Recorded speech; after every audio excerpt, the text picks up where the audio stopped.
मेरा गुलाम था। आई क्रांति छिड़ल देश में, भूमिका है कैसे?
बात सुनने की लायक है कि मेरे हिंदुस्तान के बच्चों में ये जोश था, ये हौसला था कि मेरा हिंदुस्तान आजाद हो जाए। क्रांति का शुरुआत हम बता दें, अगर केहू ना जानत हुई मत की शुरुआत अगर हुई तो पहले बंगाल के धरती से हुई। आइए बिरहा में गजलबा। कौन गजलबा मास्टर?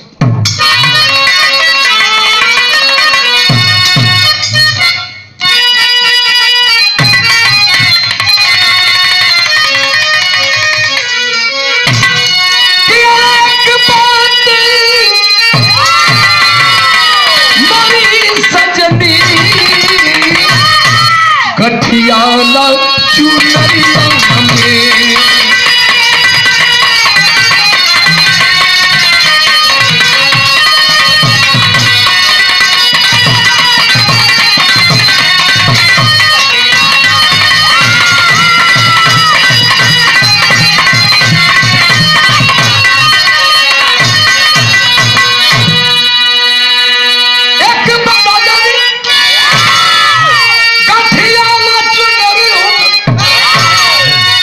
बड़ा कटाक्ष करो, जितना कुल बनौले भी कर ले ये सब बेकार हो जाए।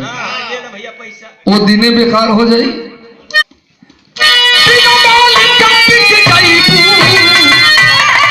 यही माया की गुजरियों में बिरहा का भाव है, सवालों के ऊपर भाव दिया है क्या?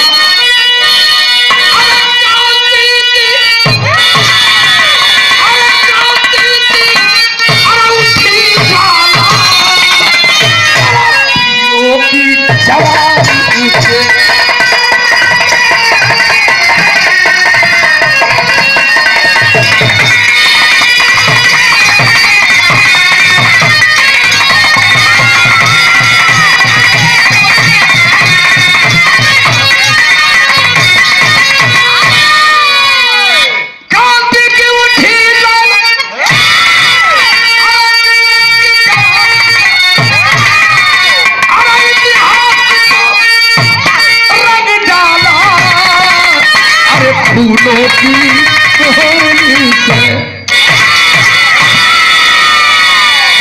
बारे हमरे देश का जब्बाज बहादुर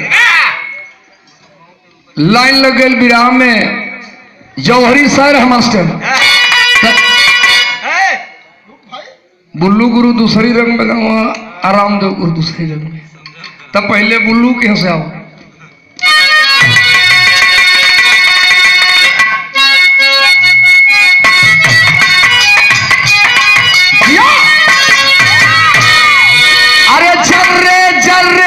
वतन की उठती क्रांति की ज्वाला, चल पड़े वतन तेरा ही सिर तो फल पात मतवाला।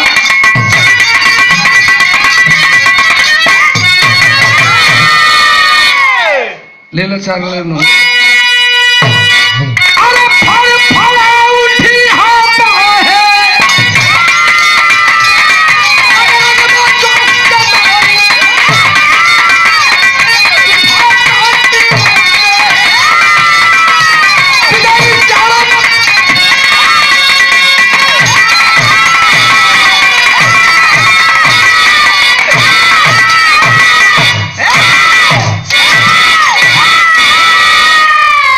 ध्यान नहीं, क्रांतिकारी जवान खलबलाइल हुआ वतन के खातिर, देश मेरा आजाद हो जाए।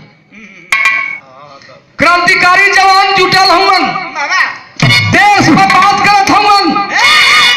वही समय वो बात घटल, का घटल? बिरहा में तर्ज बा, कौन तर्ज बा?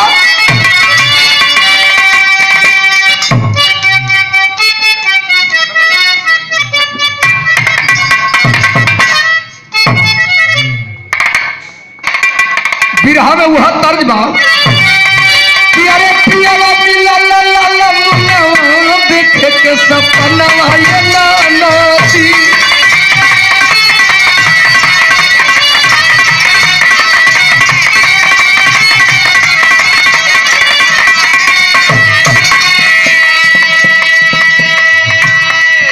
जुटे हैं क्रांतिकारी जवान, बात कर रहे हैं आपस में, क्या? अरे छूटे जहवा क्रांति के जवान तब मचलबा भगवाया जी जावा।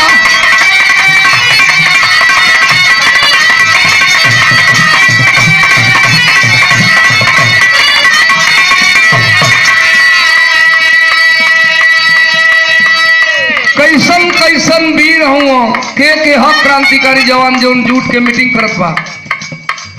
भाव है क्या? अरे शेखर भगत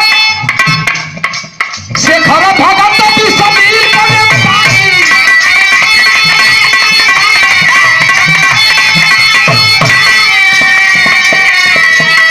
अब सुभाष बने ही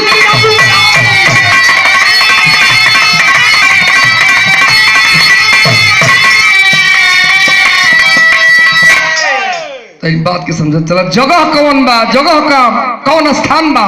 अरे कलकत्ता, अरे कलकत्ता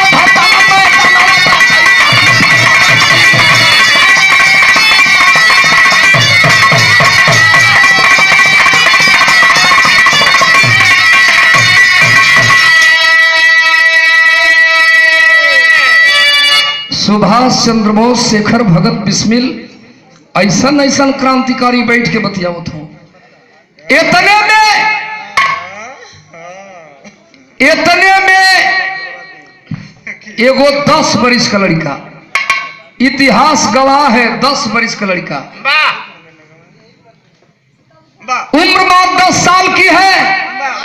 वो लड़का यार देश का बहादुर बैठल हो, 10 बरिस का बच्चा जब पहुंचल, नाम हम बता दिए, ओकर नाम रहल खुदीराम बोस। मात्र 10 साल की उम्र है उस समय। सवाल हम खड़ा करेंगे बिरहा में, सुनते जाइए। आया खुदीराम बोस कहा, हाथ जोड़ करके मैं भी कुछ कहना चाहता हूं इस देश के प्रति, आजादी के प्रति। इलो देखे लगल लोग 10 बरिस के भाई का बोले, लेकिन नेताजी सुभाष चंद्र बोस कहे, आओ बेटा बोल ले, कह ले देश के बारे में क्या कहना चाहता है। खुदीराम बोस खड़ा हुआ उन क्रांतिकारियों के बीच में। तब बिरहा में तरज बदल गए, लोग मिलवा वाली का वह कि कोई नहीं। यही सोनाडी की मेला का ही कांड है कवि जी, यही सोनाडी की मेला का कांड है। कोनो मर्दे मेहरारू के मेला घूमले के करार हो गए, तब मेहरारुआ तो पहुंच गए, लेकिन वो ना पहुंचल। लड़का छोट ले ले, नेटा पोटा फेंक दिले बा, खोजे थे अपने दुल्हा के। तो ले गांव कहे लड़का, रे गांव के को देवर लागे वाला पहुंचल, कलऊ भौजी मिलवा में अकेले घूमत थी। कल बबुआ खा बताई तोहर भैया आवे के कहरे रहना, अइला नहीं। तो कहलस कि चल उ नहीं खा तो हम बानी न। तो उहे दुल्हनिया कहले रहल कि हमार जना कैसन हो। कहलस कि अरे लखा तू कोई, अरे लखा तू कोई कतई होई है सड़क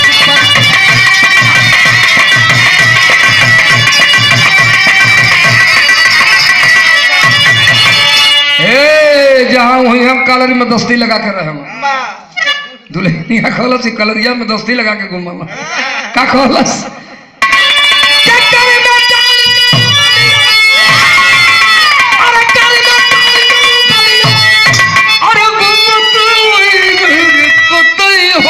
सड़क पर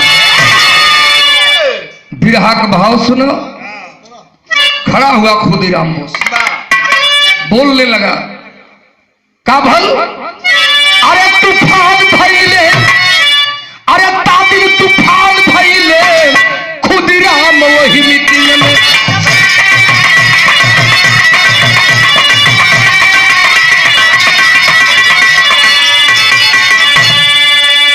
अब ही देश का वह बालक खुदीराम देश के प्रति बोल ही रहा था।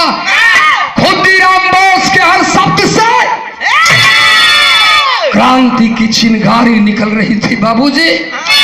इतने में वो अंग्रेज छिप के देखलस कल रे 10 साल 12 साल हुई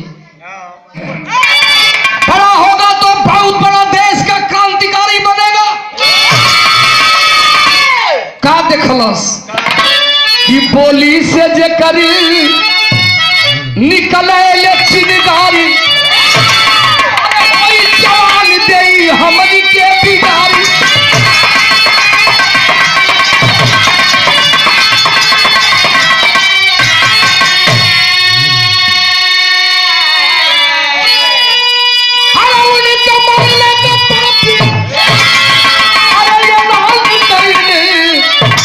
खुदीराम ही मीटिंग में अरे तूफान भइले सवेरे में ऐलान कर दिया दिन के अंदर खुदीराम बोस को पकड़ लिया जाए। एक दिन बीत गई 2 दिन बीत गई तीसरा दिन जब आल तो खुदीराम बोस अपने माई के पल्ले बैठल हो। माई के लगे खुदीराम बोस बैठल हो कहला माई 3 दिन का दिन में तिलकोहरू दे ले रहल वो अंग्रेजवन के तिलकोहरू बनावत हो 3 दिन का नहीं अला तब माई कहलस तब रे बेटा खुदीराम बोस रहना तिलकोहरू सारे नहीं अला तो हम खुदे मिले जा। गौर करेंगे मित्रों कितना देश प्रेम है हिंदुस्तान के बच्चे बच्चे के कलेजे में। एक साथी था खुदीराम बोस का जिसका नाम था सावरकर। सावरकर को लिया आज चल्लस बम बारूद छिपौले हूं दोनों लड़का हूं बारे देश प्रेम। आओ बिरहा में तर्ज बा कौन तर्ज बा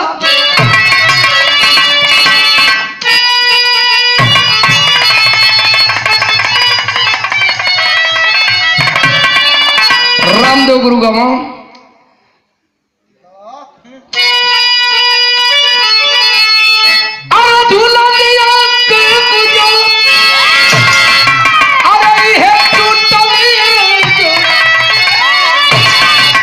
जमनिया में गड़िया छूटली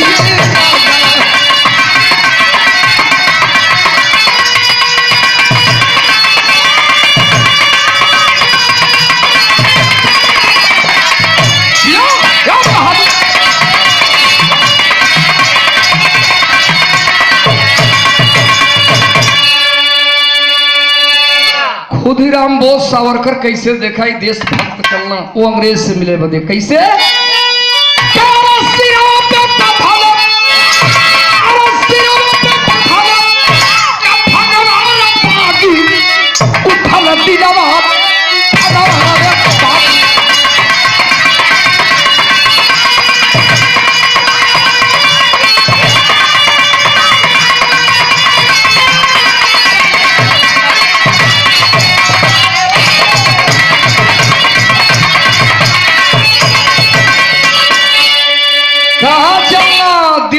अंग्रेज बाजोना का नाम रहल किंग्सफोर्ड।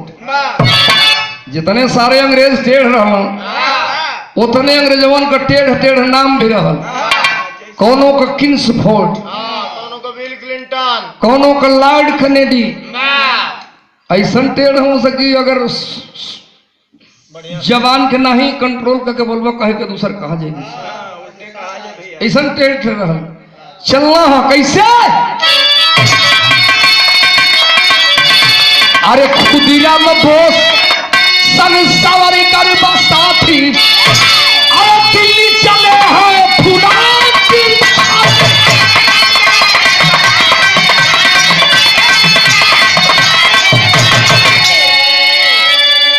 यह सोच के क्या सोच के चल रहा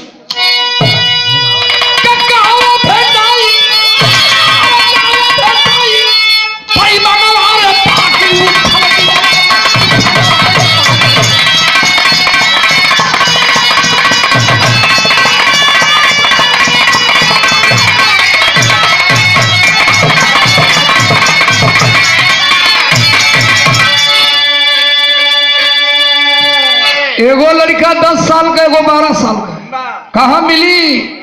दिल्ली में ऑफिस पर पहुंचल है पंचों, संतरी लागल हूं,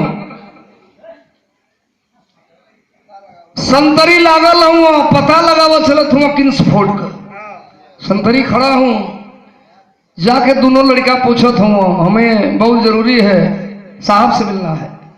संतरी ऊपर नीचे कुल ताके लगना रे, देखो 2 दिन का बा, एगो 3 दिन का, आई नहीं कौन कौन बा हमारे साहब, कल बहुत जरूरी काम है सरकार।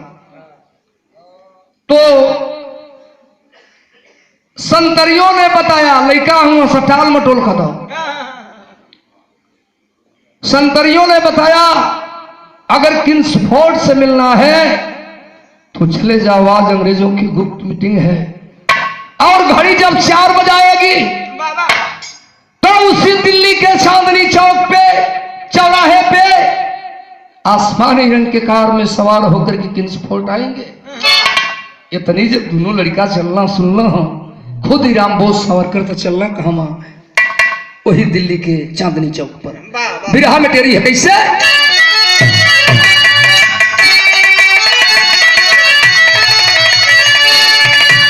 कहना कि अरे निशाना कबहू खाली ना जाई, अरे निशाना कबहू खाली ना जाई, अरे बम पिस्टल गोला में चले चमन के ओ गीतागल कौन मास्टर? हम बहुत साइडे कट में चलते नहीं, वह गीत बाम सुमर तनवा आहाई ना नदिया मरुए तनवा रे तनवा, अरे तनवा अरे जेकर ढील में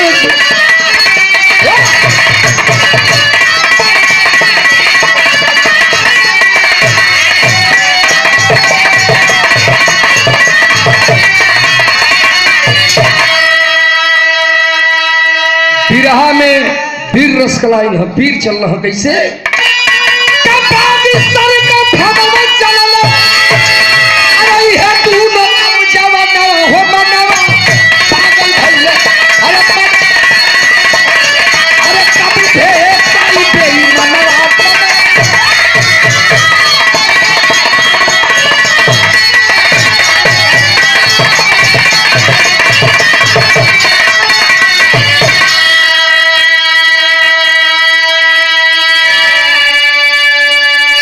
क्रोधवा में वीरवन की,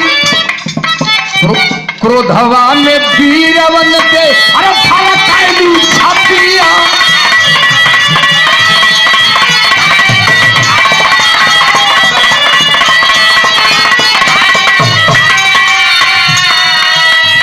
कर इंतजार 4 बजे का वक्त,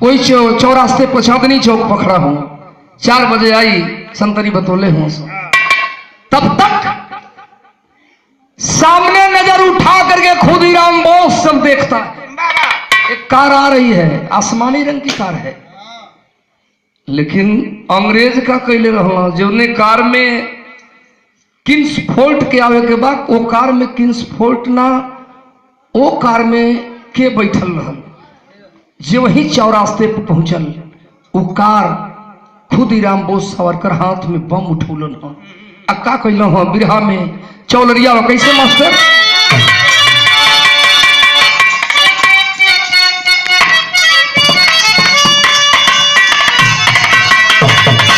रामदेव गुरु गाँव की एक तपारी उमर लचकनिया, एक तपारी उमर लचकनिया, गोरिया भारे हुई के परिया तापल गोले झुलगिया।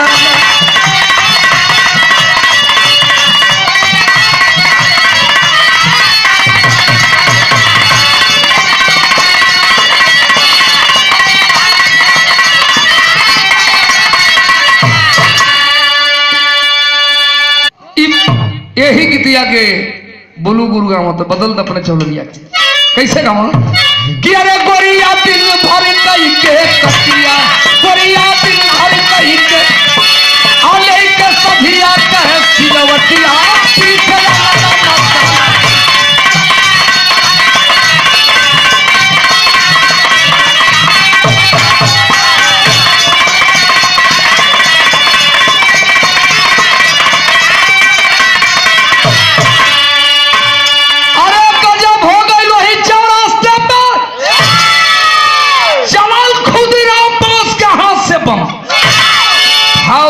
बड़ा गजब हो गई काम कि अरे तारा तारा चलाएली गोली पीछे, तारा तारा चलाएली गोली पीछे, तब से मारी ना होती करिया।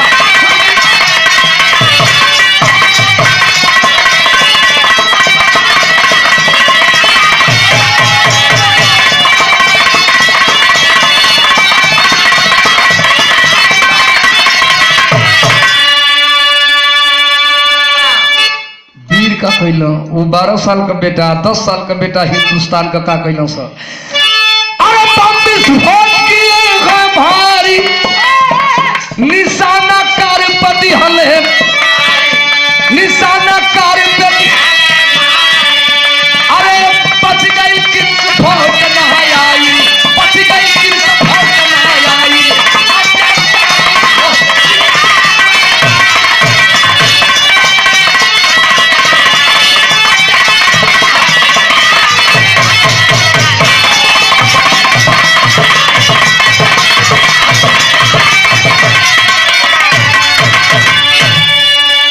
मैंने पहले ही बताया मेरे विरहा के श्रोता बंधु कि वो कार में किंग्स फोर्ट ना, अंग्रेजों का माना डाना डॉक्टर जिसका नाम था लॉर्ड कैनेडी, लॉर्ड कैनेडी पूरे परिवार को लेकर के उस कार में आ रहा था। प्रोग्राम बदल दिए थे अंग्रेज, अब तबले का भइल चल तो गई बम का भइल विरहा में पहुंचत का कैसे मस्त।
बम विस्फोट कैलन, कार में आग लग गई, धो धो करके डॉक्टर कैनेडी की कार जल गई, पूरा परिवार डॉक्टर कैनेडी का मारा गया।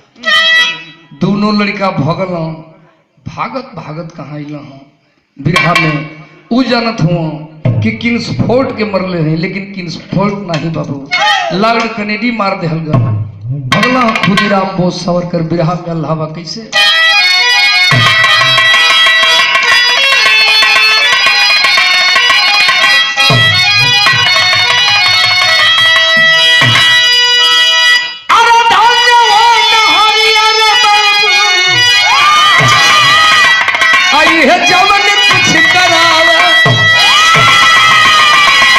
कसैया के बदले हो गैया का गैया।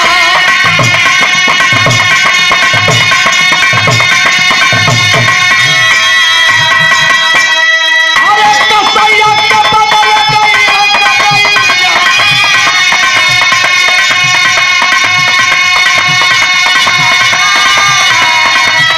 कहिया बम विस्फोट से बाहर गई हिंदुस्तान।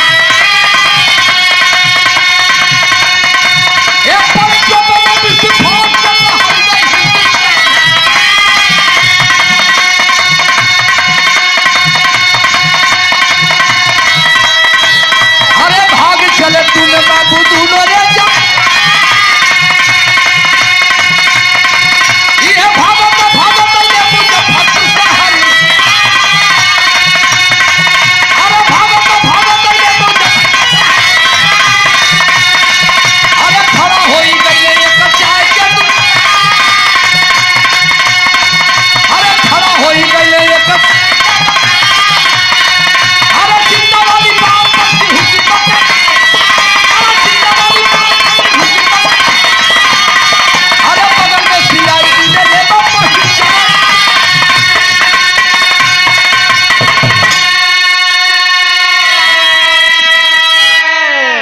कहा खुदीराम बोस सावरकर से मित्र तुम घर चले जाओ और जा करके मेरी मां से बता देना कि तेरा बेटा आज के दूसरे दिन आजादी रूपी दुल्हन को लेकर के आएगा।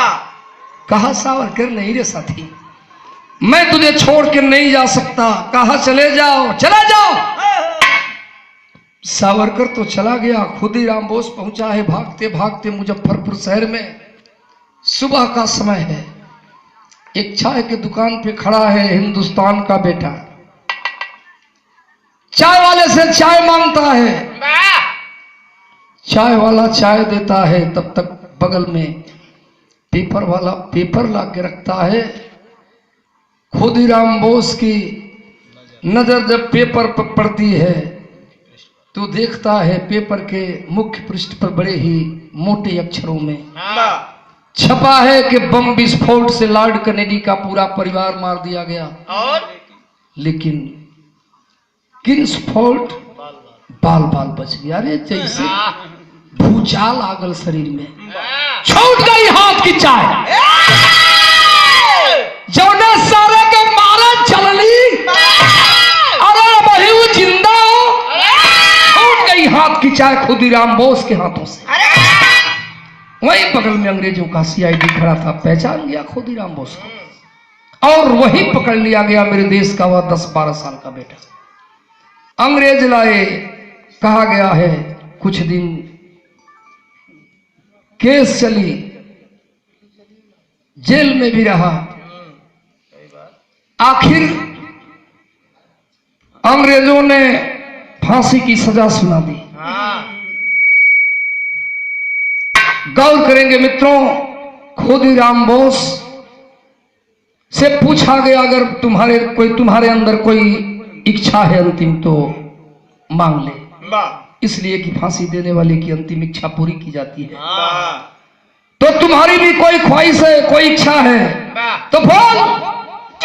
कहा वो हिंदुस्तान का बेटा, मेरी आखिरी ख्वाहिश ही है कि एक बार फांसी लगने से पहले मैं अपने मां को आंखों से देखना चाहता हूं। बुलाई गई खुदीराम बोस की मां। खबर जब गई माई के, माई समझ गई। गौर करेंगे मित्रों, खुदीराम बोस की मां एक बाजार से पका हुआ कटहल लाती है और कटहर के फाड़ के ओखरे अंदर का जवन कोआ होला ओखे निकाल के और गोलियों से भरा हुआ रिवाल्वर वो मां डाल करके लाती है, बेटे को देती है, ले बेटा खा ले। आंखें तो छल छला गई, ले बेटा। खुदीराम बोस लेता है हाथ में कटहल को, देखता है फटा हुआ है, समझते देर नहीं लगी, निकाल लिया हाथ से रिवाल्वर और तर गोली चलाने लगा। वह देश का 12 साल का बेटा, पहले गोली मरल 100 साल आगे जो ना के मारल चाहता, भगदड़ मच गल। इतिहास गवाह है, एक बार भग गया, लेकिन दूसरी बार जब अंग्रेज पकड़ लिए खुदीराम बोस को तो कुछ पूछा नहीं गया। मेरे देश के उस बेटा को फांसी के तख्ते पर चढ़ा करके गले में फांसी का फंदा डाल दिया गया। कभी कभी सवाल उठता है मित्रों कि हिंदुस्तान में कम उम्र में और सबसे पहले फांसी किसकी हुई, तो जवाब मिलता है कि कम उम्र में और हिंदुस्तान की सबसे फांसी किसी की हुई तो खुदीराम बोस की हुई। भाव है हमारे बिरहा के आखिरी कैसे,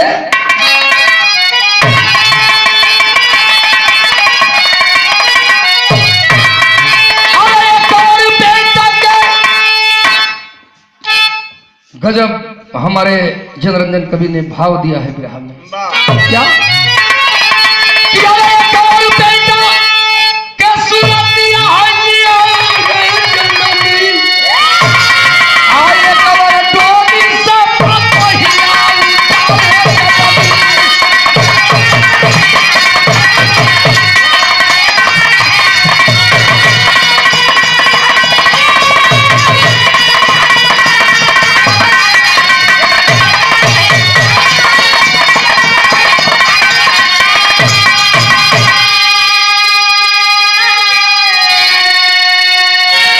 एक और बेटा का सुरतिया निहारे जननी, एक और डोली से पतोहिया उतारे जननी।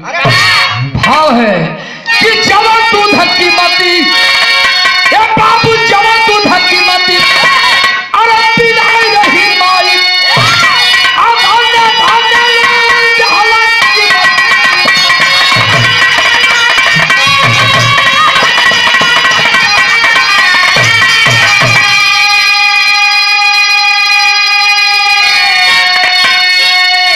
खुदीराम बोस के फांसी के बाद हमारे हिंदुस्तान में क्रांति और तेज हो गई।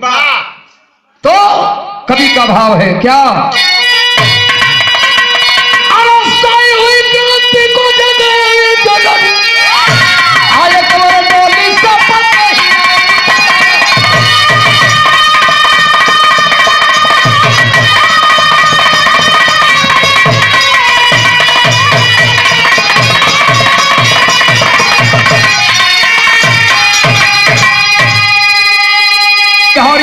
धन्य धन्य वीर फौलादी, प्रेम से कहते अमर देव वीरों की अमर निशानी।